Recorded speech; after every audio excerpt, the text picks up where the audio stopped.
Now, there's a way that modern theologians have talked about this, and I've written about this at some length. It's the distinction between what modern theologians have come to call the economic Trinity and the immanent Trinity. Economic has to do with the economy of salvation, the history of salvation, and so there we would be talking about the Father and the Son and the Spirit in the sending and in the missions of salvation. Immanent, in this case, means action remaining within an agent, and so immanent Trinity would be the eternal, ontological, the essential Trinity. There came to be a way of distinguishing those throughout the 19th century, and in the 20th century, a couple decades in, Urlsperger Rahner, a Jesuit theologian, said, "I think the economic Trinity is the immanent Trinity, and vice versa." Well, these were very important words that Rahner argued, and lots of theologians in the decades since have done a lot of work with those. And it's been a really, I think, in many ways, a very helpful influence to keep the eternal distinctions in God from sort of conceptually floating away from what happens in salvation history. It's a way of recentering our Trinitarian theology on the history of salvation. And so that's been a beneficial influence of what they call Rahner's rule, that the economic Trinity is the immanent Trinity and vice versa. But the traditional way of talking about centering the doctrine of the Triune God on the history of salvation is the one that we've been rehearsing, the old classic distinction between the missions of the Trinity and the processions of the Trinity. So that older framework of the processions missions framework is very different from this modern way of talking, this modern idiom of saying the economic Trinity is the immanent Trinity.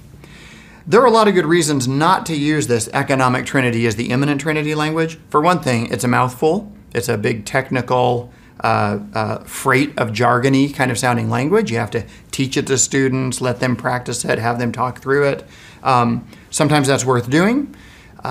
It's also a very distant, formal way of talking about salvation history. So if your goal is to center things up on salvation history and you introduce this sort of dual Trinity framework that has an immanent Trinity and economic Trinity, everybody knows there's not two Trinities, but the sentence causes you to talk about correlating two Trinities worth of information and analysis. So that's awkward, a little bit scholastic sounding, which is ironic because it was devised to not sound scholastic, but I think it does sound sort of cumbersome to us. And here's the other problem. You could just put together these two frameworks and say, when I say the missions are the processions, when I say the missions reveal the processions, I mean that the economic Trinity reveals the immanent Trinity. Well, you could do that, and some good theologians have treated those kind of in a smoothly reconciled way.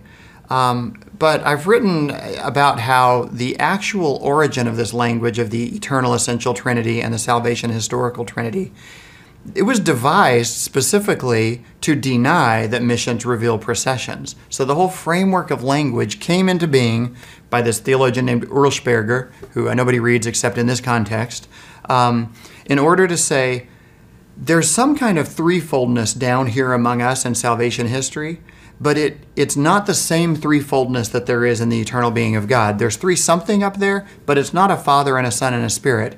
Urlsperger made up this language in order to say it's a Father and a Son and a Spirit in the sendings, but it's just three somethings in eternity. There's a threefold distinction up there, but it's not a sending-related, Father, Son, Spirit, kind of genetically related, begetting and proceeding sort of a reality up there. So Urlsperger was trying to distinguish those. Rahner comes along and says, don't distinguish those, slam them back together, and he just identifies them. The problem with slamming them back together is now you don't even have the ability to make the distinction between what God is in himself and what God is for us. And you don't want to make too much of a distinction there because the way God saves us is to be for us the relational thing that he is in himself. But Rahner slams them together in a way that doesn't solve the problem. And that's why I'm recommending going forward that we marginalize our use of the language of economic and immanent Trinity. Only use it in a couple of cases where it might provide a certain kind of clarity, but basically to stop being used by that language, because I think it clashes with the mission procession framework, which ought to be our primary guideline here.